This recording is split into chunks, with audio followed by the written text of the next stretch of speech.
عايزه اقول النهارده معانا ضيفنا شاعر الكبير راضي علي الطهطاوي من سوهاج. اهلا بحضرتك يا استاذ راضي.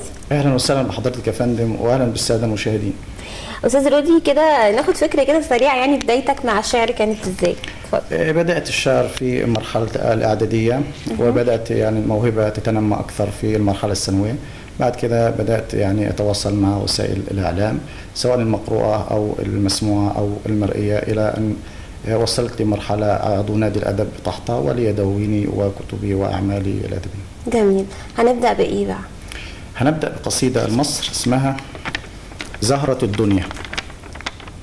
بلادي زهرة الدنيا وشط الحب والمينا، هنا نيل هنا شمس وأهرام بوادينا، وأعلام لنا ترقى تحيات لماضينا، رسمنا المجد عنوانا إذا مدت أيادينا، بلادي نبض وجداني وحضن للمحبين، بلادي يا هوى عشقي عزفنا الشوق تلحينا، بلادي دق أجراس وتكبير لهادينا، ونفديها بأرواح وفورا إذ تنادينا، وكان الكون في جهل كتبنا الصاد والسينا، على جدران عمدان زرعناها بساتينا، فمصر الحاضر الماضي وكم خابت أعادينا، وأسوان بتاريخ ونبع الخير من سينا،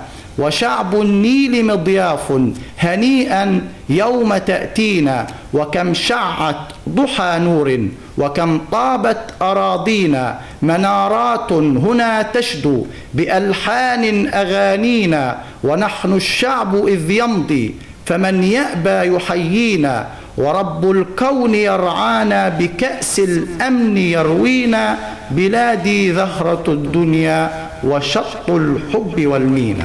جميل.